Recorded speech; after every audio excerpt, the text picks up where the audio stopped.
नमस्कार विद्यार्थी मित्रांनो, तुम्हा सर्वांचं पुन्हा एकदा स्वागत आहे सोबत स्टडी सेंटर या आपण सर्वांच्या YouTube चॅनलवर, जिथे आपण शिकतो मॅथ आणि रिझनिंगचे भन्नाट असे कन्सेप्ट अगदी सोप्या भाषेमध्ये. तर विद्यार्थी मित्रांनो, आपण सिंपल इंटरेस्टची सीरीज घेऊन चाललेलो आहोत आणि प्रत्येक प्रश्न एकदम बेसिक लेवल पासून तर हाय लेवल पर्यंत आपण बघत आलेलो आहोत आणि टाइप वाईज नुसार चालत आहोत. विद्यार्थी मित्रांनो, आपला हा आता सिंपल इंटरेस्टचा पार्ट 7 आहे. ठीक आहे. तर मला असं वाटतं की तुम्ही आतापर्यंत जेवढे पार्ट झाले आहे पार्ट 6 पर्यंत ते पूर्ण तुम्ही बघितले असेल आणि प्रत्येक पार्ट मधले प्रत्येक प्रॉब्लेम तुम्हाला समजले असेल. चला तर मग आज आपण या व्हिडिओची सुरुवात म्हणजे पार्ट 7 ची सुरुवात या प्रश्नापासून करूया, एका नव्या कन्सेप्ट सोबत, एका नव्या प्रॉब्लेम सोबत. तर टाइप 6 आज आहे, आपल्याला टाइप 6 बघायचा आहे. पार्ट 7 मध्ये टाइप 6. चला या प्रश्नापासून आपण सुरुवात करूया.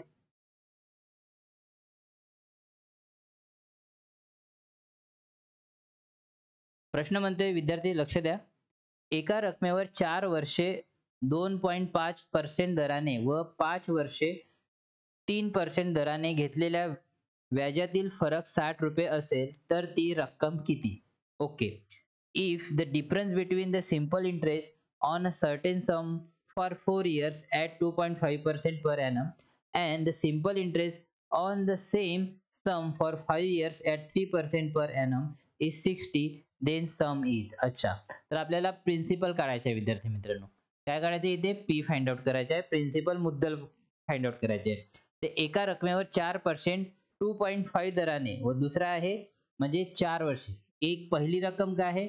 4 वर्षे किती? 2.5%. 4 वर्षे किती? 2.5% आणि दुसरी रक्कम जी आहे ती किती? 5 वर्षे 3% नी. 5 वर्ष 3% नी. ओके. या दराने घेतलेल्या व्याजातील फरक, तर ह्या दोघातील फरक किती दिलाय? 60 रुपये. किती दिलाय विद्यार्थ्यांनो? 60 रुपये दिलाय. किती दिला आहे? 60 रुपये रुपयामध्ये. तर रक्कम किती? ठीक आहे. तर ही किती होणार? याला सॉल्व करा विद्यार्थ्यांनो. 4 इंटू 25/10 होणार. बे पंचे 10, बे दुने 4, पाचा पाचा 25, म्हणजे हे किती होणार? 5 दुने 10. ठीक आहे.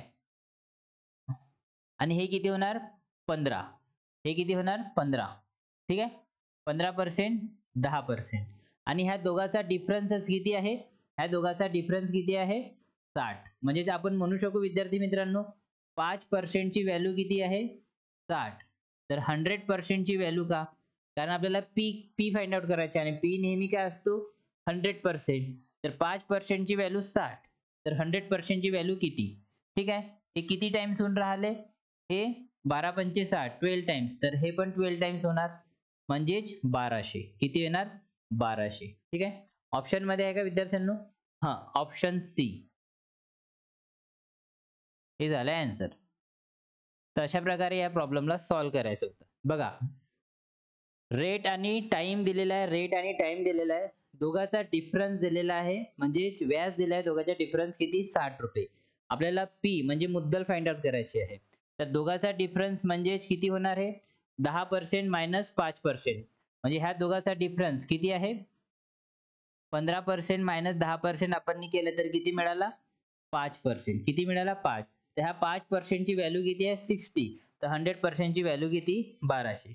ओके, कळलं? याचाच कन्सेप्ट असा आहे विद्यार्थी मित्रांनो, लक्ष द्या. यालाच कसं लिहितात? जसं समजून घ्या, हा पहिला पार्ट आहे आणि हा दुसरा पार्ट आहे. ठीक आहे. ही एक रक्कम आहे आणि ही दुसरी रक्कम आहे आणि या दोघाचा फरक किती दिलाय? 60. तर ती रक्कम कोणती? ठीक आहे. जसं समजायचं झालं तर कसं समजू? P/100% इंटू किती? 4 वर्षे इंटू 2.5%. ओके. ह्या दोघाचा काय दिलाय? डिफरन्स. P/100% इंटू किती? 5 वर्ष गुणिला 3% इज इक्वल टू किती व्याज दिलाय? ह्या दोघांचा डिफरन्स, ह्या दोघा रकमेचा डिफरन्स म्हणजे व्याज किती दिलाय? 60. याला आपण सॉल्व केलं तर जसं पी कॉमन घेतलं, ठीक आहे. P/100% कॉमन घेतलं आणि दोघाला सॉल्व केलं तर आपल्याला डिक्टो हे मिळणार. काय मिळणार? याच्यापासूनच आपल्याला इथे मिळणार. ठीक आहे. हे मिळणार विद्यार्थी मित्रांनो. तर हे मी तुम्हाला डायरेक्ट सांगितलं, आपल्याला डायरेक्ट अशा प्रकारे यांचा डिफरन्स काढून, म्हणजे याचा आणि याचा डिफरन्स काढून, जो काही डिफरन्स आपल्याला अगोदर दिला आहे याचा आणि याचा डिफरन्स, म्हणजे 5% ची व्हॅल्यू 60 तर 100% ची व्हॅल्यू किती, तर अशा प्रकारे. म्हणजे याची पहिली स्टेप ही आहे, मग नंतरची स्टेप ही आहे. तर हे तुम्हाला समजायला हवं की हे कसं आलं. इथून पण काढता येते आणि अशा प्रकारे पण काढता येते. ठीक आहे. आपण एका प्रश्नाचे दोन्ही बाजू बघितल्या आहे, ज्यामुळे तुम्हाला कोणताच डाऊट उरणार नाही. ओके. आणि कोणाला काही डाऊट असला तर प्लीज कमेंट बॉक्समध्ये लिहत चला. ठीक आहे. चला पुढचा प्रश्न बघूया. स्क्रीनशॉट. पुढच्या प्रश्नाकडे लक्ष द्या विद्यार्थ्यांनो.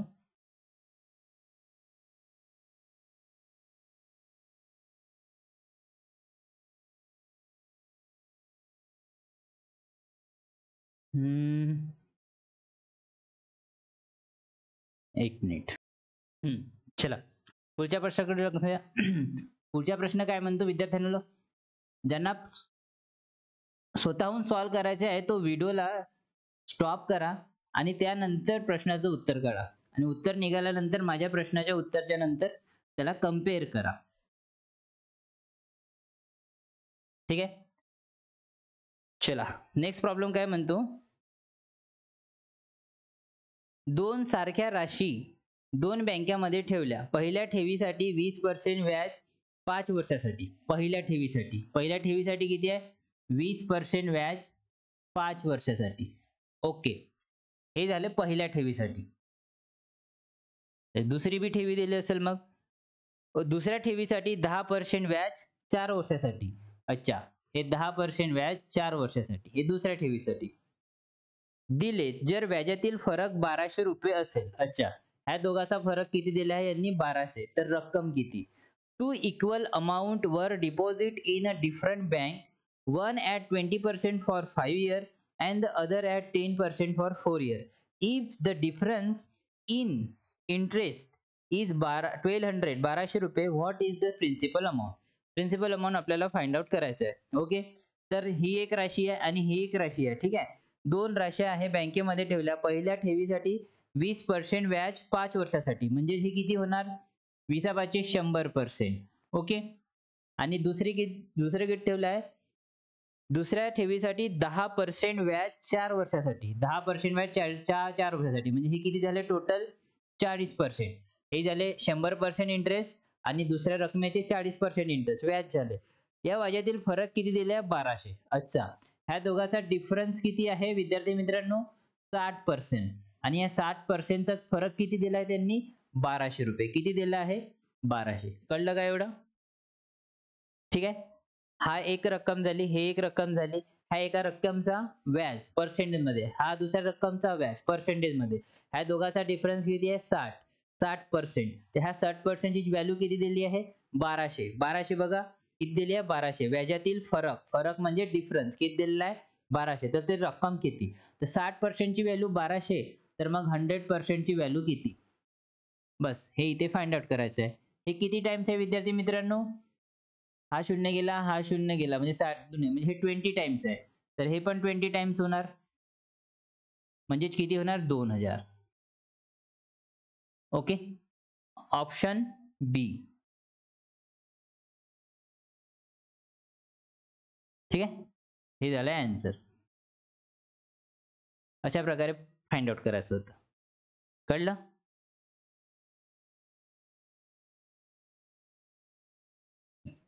बघा किती सोपं होतं, काही हार्ड आहे नाही विद्यार्थी मित्रांनो. तुम्हाला जरी हार्ड वाटत असेल, आणि याचं जे कन्सेप्ट आहे ते मगाने मी तुम्हाला सांगितलं, P/100 into R into T, मग डिफरन्स दुसरा रेट इज इक्वल टू मग काय म्हणते व्याजाचा डिफरन्स. ठीक आहे. ते तशा प्रकारे पुट करून पण येते. या अशा प्रकारे सिंपल वेनी सॉल्व्ह केलं तरी आपल्याला येते. तर हा कन्सेप्ट तुम्हाला परफेक्ट समजला असेल असं मला वाटते. ठीक आहे. चला तर मग नेक्स्ट प्रॉब्लेम वर बघूया आपण. नेक्स्ट प्रॉब्लेम कोणत्या प्रकारचा आहे तर चला या प्रश्नाकडे लक्ष द्या विद्यार्थ्यांनो. सेम प्रश्न आहे. ठीक आहे.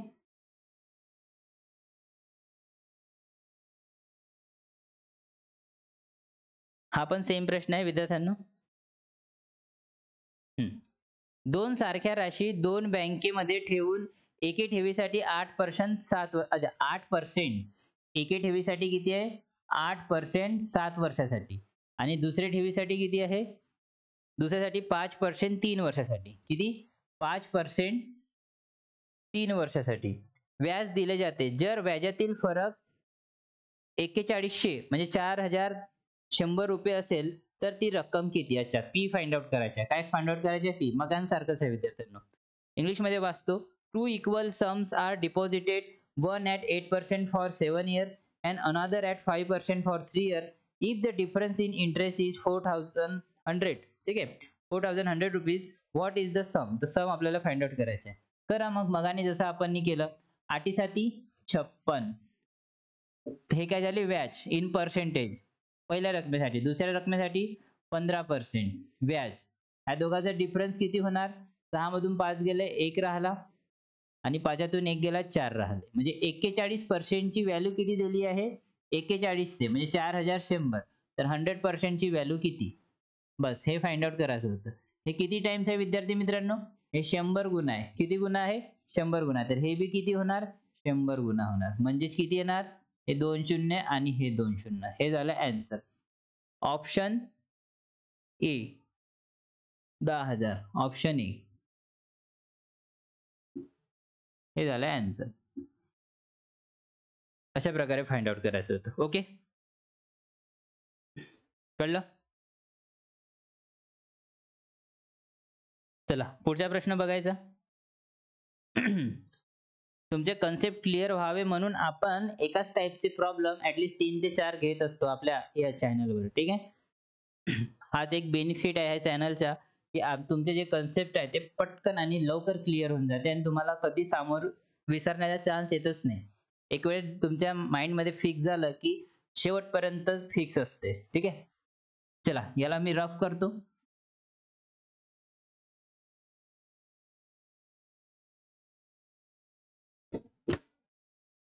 आणि हे कन्सेप्ट असं आहे विद्यार्थ्यांनो की तुम्ही एक वेळेस 2 वेळेस वाचले तर तुम्हाला नेहमीसाठी ते लक्षात राहतात. त्याच्यामुळे मिस नाही करायचं. ठीक आहे. सगळे प्रॉब्लेम बघायचे, सगळे प्रॉब्लेम व्यवस्थित प्रकारे सॉल्व्ह करण्याचा प्रयत्न करायचा. एका रकमेचे 4% दराने 8 महिन्याचे सरळ व्याज हे त्याच रकमेच्या 5% दराने 15 महिन्याच्या सरळ व्याजापेक्षा 129 रुपये कमी आहे. तर ती रक्कम कोणती? ओके. तर बघा इथे काय दिलंय आता? आतापर्यंत वर्ष बघितले. हे काय महिने आहे. हे काय महिने आहे. तर ह्या महिन्याला आपण वर्षामध्ये कन्वर्ट करू. ठीक आहे. इंग्लिशमध्ये वाचतो. The simple interest on sum at 4% for 8 month is 129 rupees less than that at 5% for 15 month. What is the principal? Principal आपल्याला फाइंड आउट करायचं आहे. ठीक आहे. पहिली रक्कम आपण इथे लिहून घेऊ. पहिली रक्कम काय आहे? 4% दराने 8 महिन्यासाठी. तर मी याला असं लिहू शकतो 4% गुणिला 8/12 लिहू शकतो. हो. सेकंड रक्कम लिहा. सेकंड रक्कम काय?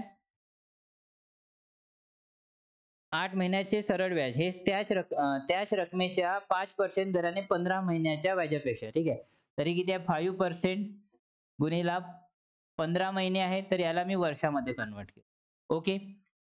हा झाला इंटरेस्ट आपला. हा झाला इंटरेस्ट. आणि या महिन्याच्या व्याजापेक्षा 129 रुपये कमी मिळाले. आणि ह्या दोघांचा डिफरन्स दिलेला आहे 129 रुपये. तर प्रिन्सिपल म्हणजे मुद्दल फाइंड आउट करायचे आहे. चला याला सॉल्व्ह करा. कसं होणार? 4 1 12 आहे. तर आपण काय करू याला 832 म्हणजे 32 अपॉन मध्ये 12 असं लिहू. ओके. आणि यालाच 15/5 75. 75 अपॉन मध्ये 12% मध्ये. ठीक आहे. असं ह्या दोघांचा डिफरन्स काढा. म्हणजे याला मायनस करा. 75 मधून 32 गेले. 5तून 2 गेले 3 राहिले आणि 7तून 3 गेले 4 राहिले. अपॉन मध्ये 12 हे झाले पर्सेंट. आणि याच पर्सेंटची व्हॅल्यू किती दिली आहे विद्यार्थी मित्रांनो? 129. म्हणजे पर्सेंट म्हणजे हा काय झाला विद्यार्थी मित्रांनो? हा झाला इंटरेस्ट, डिफरन्स इंटरेस्ट. ठीक आहे. पहिला रक्कम आणि दुसऱ्या रकमेच्या इंटरेस्ट इन पर्सेंट म्हणजे व्याज जो की पर्सेंट मध्ये आणि रुपयामध्ये किती आहे? 129. फरक आहे. हा बी फरक आहे पण पर्सेंटेज मध्ये आहे. आणि हा फरक आहे हा रुपयामध्ये आहे. दोन रकमेच्या. ठीक आहे. ह्या दोन रकमेच्या हा पर्सेंटेज मध्ये फरक आहे आणि ह्या रुपयामध्ये फरक आहे. म्हणून फरक इक्वल टू फरक, ठीक आहे. तर 43/12% ची व्हॅल्यू 129 रुपये आहे. तर मग 100% ची व्हॅल्यू किती? हे आपल्याला इथे फाइंड आउट करायचं होतं. चला करा. जर मी याला 1 समजतो, ठीक आहे, असं 1 समजतो, तर कसं करूया? अच्छा, हे तिकडे गेलं का? हं. तर याची व्हॅल्यू किती आहे? 129, ठीक आहे. 43/12% ची व्हॅल्यू 129, तर 100% ची व्हॅल्यू किती? हा एक्स आपल्याला इथे विद्यार्थ्यांना फाइंड आउट करायचा आहे, ठीक आहे. चला तर करा. हा एक्स इज इक्वल टू काय होणार? 129 गुणिला 100% अपॉन मध्ये 43/12%. तर मी काय करतो आता, हे 12 ला वर घेऊन जातो. म्हणजे हे 43% राहिले इंटू 12 ला वर आलो, ठीक आहे, वर घेऊन आलो. आता याला सॉल्व करा. हा पर्सेंट साइन आणि हा पर्सेंट साइन कट झाला. ओके. एक्स इक्वल टू हा किती गुणा आहे? 43 एक 43, 43 3 3 9 3 चौ 12, म्हणजे हा 3 टाइम्स आहे. आणि 12 एक 12, 12 3 36 आणि हे 2 शून्य. तर प्रिन्सिपल अमाउंट किती मिळाला विद्यार्थी मित्रांनो? मुद्दल किती मिळाली? 3600 रुपये. किती मिळाले? 3600. ऑप्शन बी हे झालं आन्सर.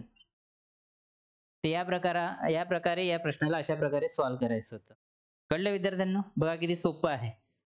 कोणाला काही डाऊट, काही कन्फ्युजन? ओके असेल तर प्लीज कमेंट बॉक्समध्ये लिहत चला. जो कोणी नवीन विद्यार्थी असेल तर प्लीज चॅनलला सबस्क्राईब करा, व्हिडिओला लाईक करा आणि आपल्या मित्रमैत्रिणींपर्यंत नक्की शेअर करा, ठीक आहे.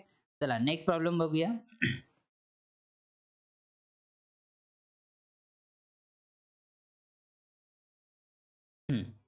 पुढच्या प्रश्नाकडे लक्ष द्या.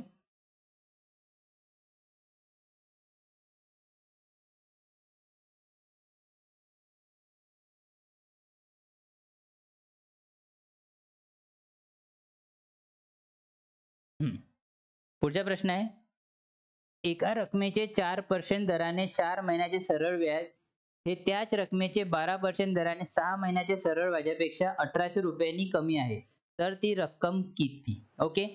सेम प्रॉब्लेम आहे विद्यार्थी मित्रांनो, जसा आपण याचा मागचा प्रॉब्लेम केला, ठीक आहे. तर हा प्रॉब्लेम मी असा इच्छितो की तुम्ही करणार, ठीक आहे, स्वतः करणार. तुम्ही पण काही प्रॉब्लेम स्वतः करायला हवे, जेणेकरून तुम्ही पण कुठे मिस्टेक करणार तर तुम्हाला कळणार, ठीक आहे विद्यार्थी मित्रांनो. तर हा मी ॲज अ होमवर्क म्हणून मी तुम्हाला देत आहो. प्लीज कमेंट बॉक्समध्ये असं उत्तर द्यायला विसरू नका. जो इमानदारीने अभ्यास करत आहे, जे मेहनतीने अभ्यास करत आहे, तर प्लीज याला सॉल्व्ह करायचा आणि कमेंट्स बॉक्समध्ये असं उत्तर द्यायचं, ठीक आहे. तर हा ॲज अ होमवर्क आहे, कारण हा सेम प्रॉब्लेम आहे विद्यार्थी मित्रांनो, फक्त व्हॅल्यू चेंज आहे, ज्याप्रमाणे आपण याच्या मागचा प्रॉब्लेम बघितला. चला मग नेक्स्ट प्रॉब्लेम बघूया.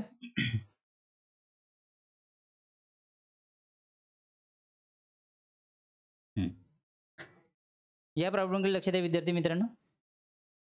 एका व्यक्तीने काही रक्कम पहिल्या 3 वर्षासाठी 4% दराने, नंतरच्या 4 वर्षासाठी 2% दराने व शेवटच्या 2 वर्षासाठी 5% दराने दिली.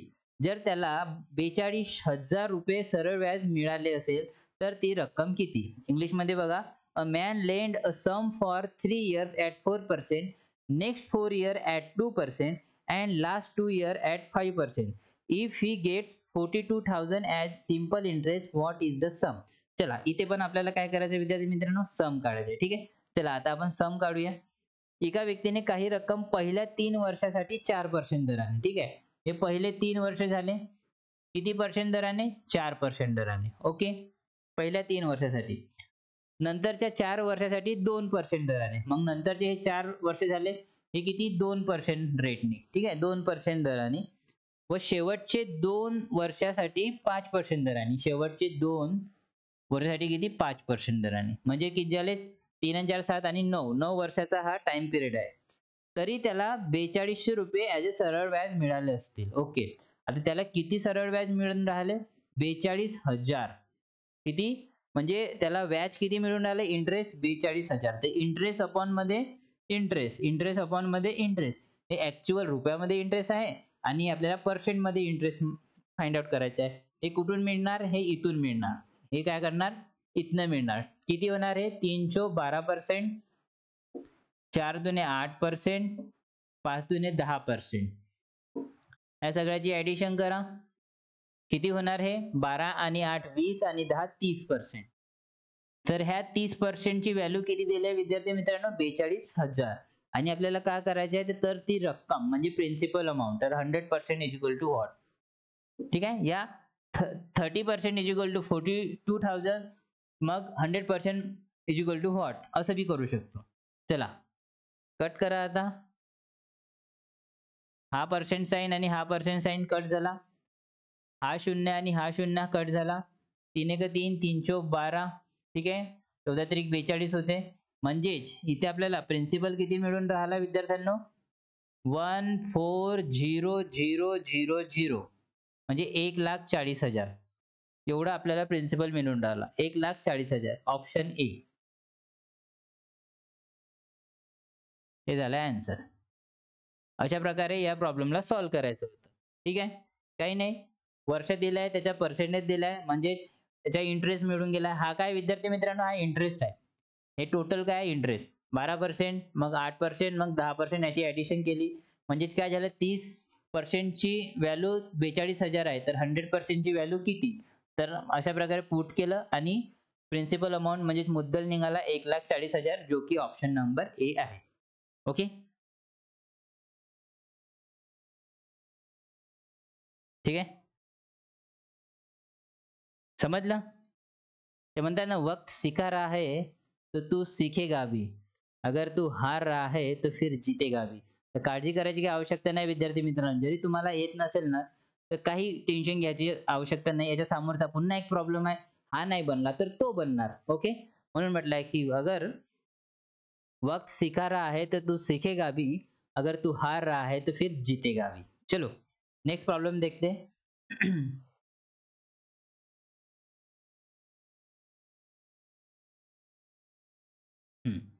आता या प्रॉब्लेमकडे लक्ष द्या विद्यार्थ्यांनो.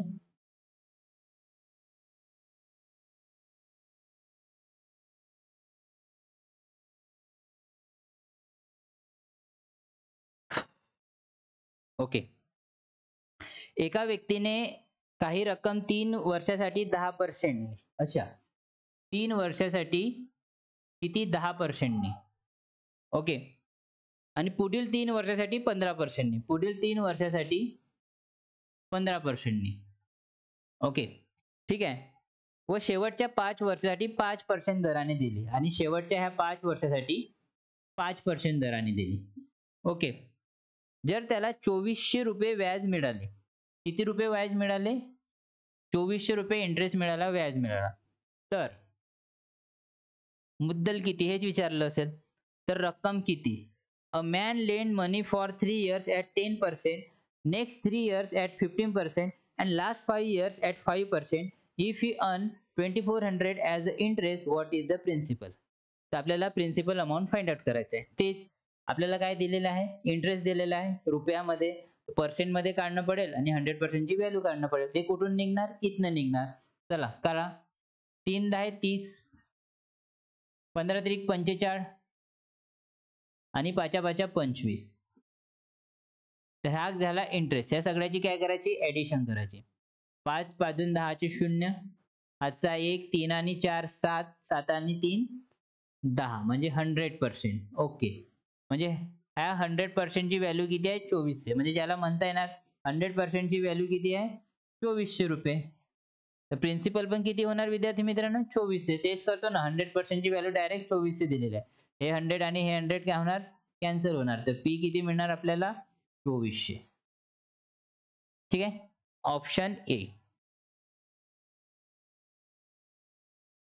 कधी-कधी असं सारखी व्हॅल्यू दिसली आपल्याला, की इंटरेस्ट पण तेवढं आणि मुद्दल पण तेवढं, व्याज पण तेवढं आणि मुद्दल पण तेवढं, तर घाबरायचं नाही. आपण बघायचे स्टेप बरोबर लिहिले आहे का? कॅल्क्युलेशन बरोबर केलं आहे का? मग चाहे व्हॅल्यू काही पण येऊ. आणि जे ऑप्शनमध्ये दिसत असेल ते मारून आपल्या क्वेशनला राईट क्लिक करायचं. ओके. ठीक आहे. चला नेक्स्ट प्रॉब्लेम बघूया.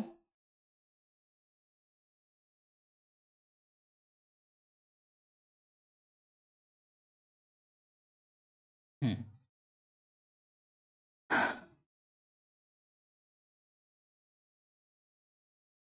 याचा स्क्रीनशॉट घेतला का?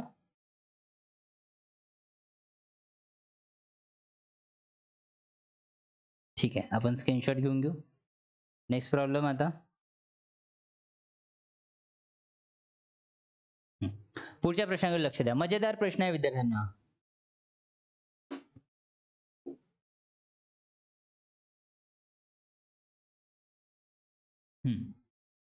पुढच्या प्रश्नाकडे लक्ष द्या विद्यार्थ्यांना.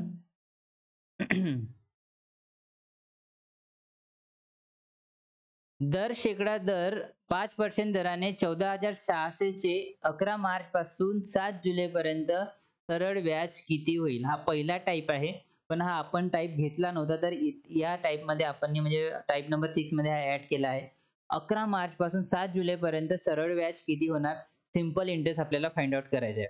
What is the simple interest on 14,600 from 11 March two 7 July at 5% per annum? ठीक आहे, सगळं काही आपल्याला दिलेलं आहे. फक्त हे जे आहे हे डेटने दिलेलं आहे, म्हणजे ठीक आहे, किती दिवस झाले आहे ते आपल्याला फाइंड आउट करायचे आहे आणि त्यानुसार आपल्याला प्रश्नाचं उत्तर काढायचं आहे. ठीक आहे, चला सगळ्यात पहिले आपण 11 मार्च पासून ते 11 मार्च ते 7 जुलै पर्यंत किती दिवस होतात ते आपल्याला फाइंड आउट करू. ठीक आहे, कारण यात पुष्कळ मुलं की नाही मिस्टेक करत असतात. लक्षात द्या इकडे. 11 मार्च ते 31 मार्च च्या दरम्यान किती किती दिवस होतात विद्यार्थी मित्रांनो? आणि काय काय आहे? मार्च आहे, मग एप्रिल आहे, मग मे आहे, मग जून आहे आणि मग जुलै आहे. ठीक आहे, हे काय झाले? 31 वाले, हे 30 वाले.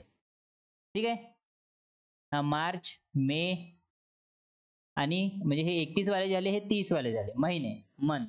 ओके, तर 11 मार्च पासून 31 मार्च पर्यंत किती दिवस होणार? 31 मधून 11 गेले, 20 प्लस 1 म्हणजेच किती? हे 21 दिवस. ओके, म्हणजे हे किती होणार? 21 दिवस होणार. आपण लिहू इथे 11 मार्च पासून ते 7 जुलै पर्यंत किती दिवस झाले? 21 दिवस. आता 21 दिवस कन्फ्यूज होत असेल पुष्कळ जणांना. है ना विद्यार्थ्यांनो? बघा लक्ष द्या. मी एक कन्सेप्ट सांगतो तुम्हाला. मला सांगा 5 ते 7 पर्यंत किती नंबर आहे? 5 पासून तर 7 पर्यंत किती नंबर आहे? किती नंबर आहे? 5, हा एक 6 आणि एक 7 म्हणजे टोटल किती आहे? हा एक 6 म्हणजे 5 ते 7 पर्यंत किती नंबर आहेत? आपण काय फाइंड आउट करू? 3. कसं फाइंड आउट करू? 7 - 5 किती झाले? 2 प्लस 1 करून द्यायचं म्हणजे हे किती झाले? 3. तर आपण म्हणू शकू 5 पासून 7 पर्यंत किती नंबर आहे? 3. मी हे नाही म्हणत आहे की 7 आणि 5 च्या मधात किती नंबर आहे. मधात म्हटलं असतं तर 1. पण मी म्हणतो की 5 पासून 7 पर्यंत किती नंबर आहे? तर 3. तर तशाच प्रकारे हे 11 मार्च पासून तर सॉरी इथे 7 जुलै नाही. 11 मार्च पासून तर 31 मार्च पर्यंत किती दिवस होतात? 21 दिवस होतात. ठीक आहे. 11 मार्च पासून 31 मार्च पर्यंत 20 म्हणजे 31 मधून 11 गेले, 20 प्लस 1 कारण 11 ला आपल्याला ऍड करणं पडतं. जसे 21 दिवस होतात. ठीक आहे. तुम्हाला समजण्यासाठी मी प्लस 1 करून 21 लिहिले. त्यानंतर काय झाले? मार्च झाला, मग मे महिना. मे महिन्याचे किती दिवस होणार? 31. मार्च नंतर एप्रिल येते विद्यार्थ्यांनो. मार्च नंतर काय येते? एप्रिल. एप्रिलचे किती दिवस येणार? 30. मार्च, एप्रिल, मग मे. मेचे किती येणार? 31. एप्रिल, मे, मग जून. जूनचे किती दिवस येणार? पुन्हा 30. आणि जुलै. जुलैचे किती दिवस दिले? 7 जुलैपर्यंत. तर हे 7. चला, याची ॲडिशन करा. 21, 30, 31, 30 आणि 7 एवढे दिवस होत आहे. याची काय करायची? ॲडिशन. 1 आणि 1 आणि 7 किती होऊन राहिले? 9. 3 1 3, 3 2 7, 3 3 9, 10 आणि 1 11. 119. किती होऊन राहिले विद्यार्थी मित्रांनो? 119 दिवस होऊन राहिले टोटल. टोटल किती होऊन राहिले? 119 दिवस झाले. चला तर मग फाइंड आउट करा. आता आपल्याला सगळं दिलेलं आहे. रेट दिलेला आहे विद्यार्थ्यांनो 5%. ओके, रेट दिलेला आहे 5%. प्रिन्सिपल दिलेला आहे आपल्याला 14,600 म्हणजे मुद्दल दिली आहे 14,600. आणि सरळ व्याज म्हणजे सिंपल इंटरेस्ट आपल्याला सरळ व्याज फाइंड आउट करायचे आहे. तर करा मग. किती आहे काय होणार? 14,600 अपॉन मध्ये हे काय 100% आहे इंटू, ठीक आहे, काय होणार इंटू 5% इंटू 119/365. एवढं कळलं का? एवढं कळलं का विद्यार्थ्यांना? ज्यांना एवढं कळलं असेल त्याला प्रॉब्लेम समजला पुरा. ठीक आहे. 119 दिवस काढण्यासाठी आपण एवढा कारभार केला. ठीक आहे. 119/365. चला आता याला कॅल्क्युलेट करा. हे 2 शून्य आणि हे 2 शून्य गेले. हा पर्सेंट साइन हा पर्सेंट साइन गेला. 5 एक 5, 5 7 35 आणि 5 3 15. म्हणजे हे 73 टाइम्स गेले. ओके. हे बघा 2 टाइम्स आहे. 146 73 टाइम्स 1 आणि हे 2 टाइम्स. ओके. तर आता काय उरला 119 गुणिला 2. तर 9 दुने 18 चे 8. हातचा 1 बे 1 बे 1 1 3 आणि बे 1 बे. 238. तर जे आहे त्याचे सरळ व्याज किती येणार? 238. ऑप्शन काय विद्यार्थ्यांना? 238 ऑप्शन ए. हे झालं आन्सर. तर अशा प्रकारे आपल्याला या प्रॉब्लेमला सॉल्व्ह करायचं होतं. बनणार? बनणार काय? बघा किती वेळ लागला आपल्याला. जर सरळ-सरळ त्यांनी काय म्हटलं असतं, सरळ-सरळ 5 वर्ष या 6 वर्ष म्हटलं असतं, तर आपण लवकर काढून टाकलं. पण इथे जे जे टाईम पिरियड दिलाय तो दिवसामध्ये दिलाय. जर दिवसामध्ये दिला असेल, तर त्याला तेवढे दिवस अपॉन 365 करणं पडते. म्हणजे वर्षामध्ये कन्व्हर्ट करणं पडते. ठीक आहे. आणि याला सॉल्व्ह करणं पडते. वर्षामध्ये कन्व्हर्ट करण्यासाठी म्हणजे किती टोटल दिवस झाले ते आपण अशा प्रकारे फाइंड आउट केलं. 11 मार्च पासून 31 मार्च पर्यंत किती दिवस होतात? तर 20 नाही लिहायचे. +1 म्हणजे 11 मार्चला पण ॲड करायचे. म्हणजे टोटल 21 दिवस होतात. हे 21, एप्रिलमध्ये 30, मेमध्ये 31, जून 30, जुलैमध्ये 7. कारण 7 जुलै म्हटलं. याचे ॲडिशन 119 आणि अशा प्रकारे पोट केलं आणि 238 किती होऊन राहिले हे? 238 रुपये ॲज अ व्याज भेटून राहिलं. किती? 238 रुपये. ठीक आहे. कळलं? ते म्हणतात ना, परों को खोल जमाना उडान देखता है, जमी पे बैठ के क्या आसमान देखता है. तर अशा प्रकारचे प्रॉब्लेम येतात विद्यार्थी मित्रांनो. जेव्हा अशा प्रकारचे प्रॉब्लेम येतात तर विद्यार्थ्यांना परीक्षेमध्ये एक मोठा कन्फ्युजन क्रिएट होऊन जातो आणि अशा प्रकारचे प्रॉब्लेम ते मिस करून येतात. कधी-कधी रॉंग आन्सर मारून येतात. तर जायचं एक्झाममध्ये शांत मनाने, पण अशा प्रॉब्लेम आता तुम्ही बघितला तर याच्यानंतर तुम्हाला कधीच अशा प्रॉब्लेममध्ये डाउट येणार नाही. कारण मी प्रत्येक गोष्ट नीट अँड क्लीन तुम्हाला समजून सांगितली आहे. ओके. चला नेक्स्ट प्रॉब्लेम बघूया.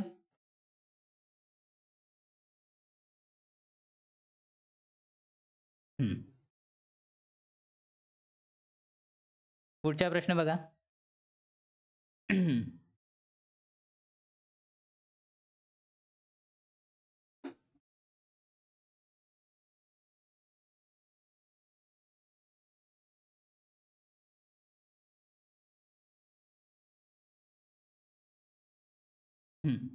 पुढच्या प्रश्नात बघा विद्यार्थी मित्रांनो.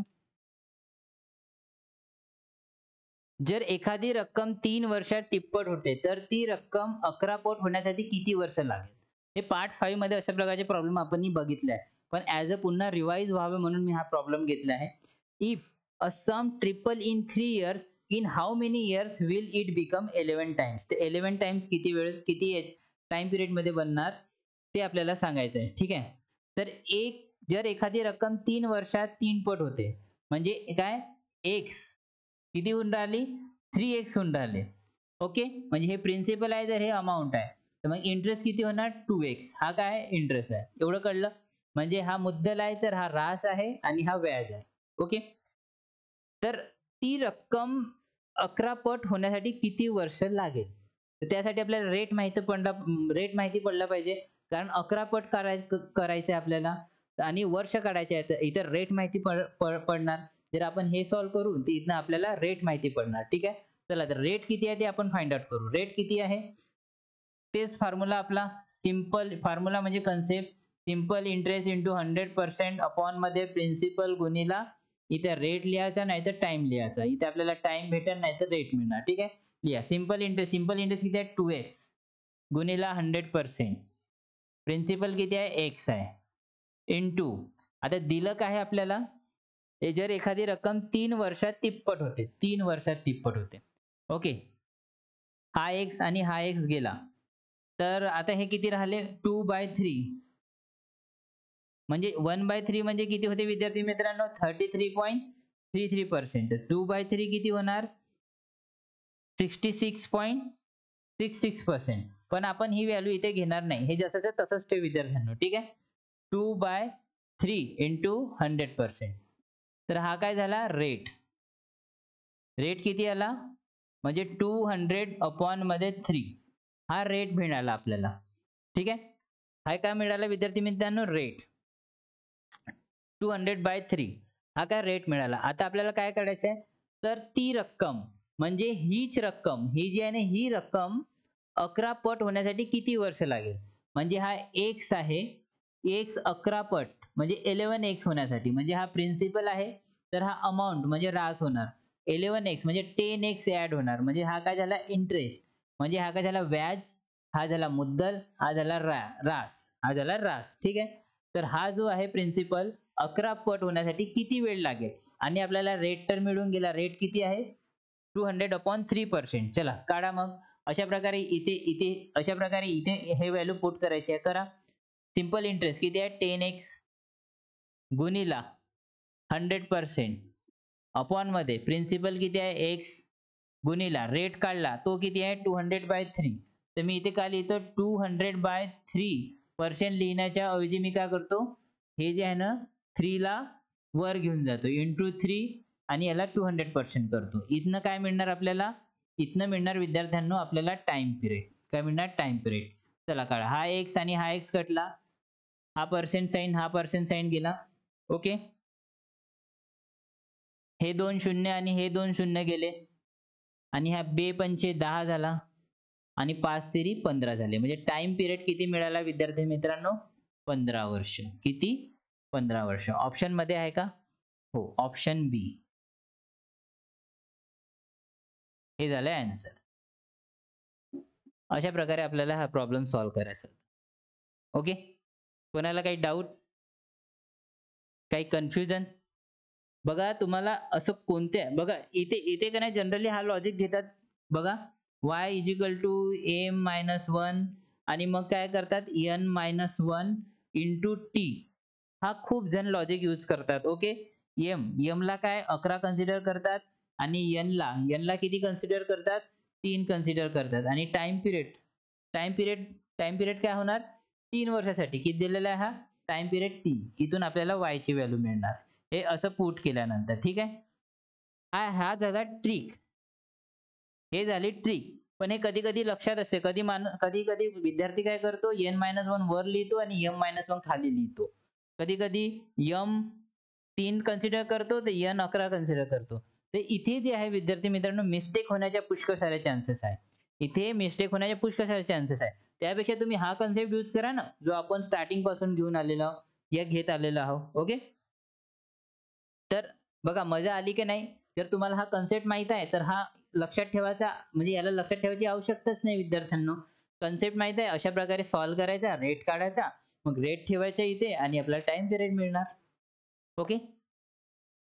तर अशा प्रकारे हा आजचा सेशन होता विद्यार्थी मित्रांनो. जो कोणी नवीन असेल तर प्लीज चॅनलला सबस्क्राईब करा व्हिडिओला लाईक करा आणि हा व्हिडिओ आपल्या मित्रमैत्रिणींपर्यंत शेअर करा. ठीक आहे विद्यार्थी मित्रांनो. आपण पुन्हा भेटूया पुढच्या व्हिडिओमध्ये एका नव्या कन्सेप्ट सोबत. तोपर्यंत सुगत स्टडी सेंटरला व्हिजिट द्या. तिचे प्रत्येक सेशन अटेंड करा. ठीक आहे विद्यार्थी मित्रांनो. हसत राहा आणि नेहमी हॅप्पी राहा. धन्यवाद.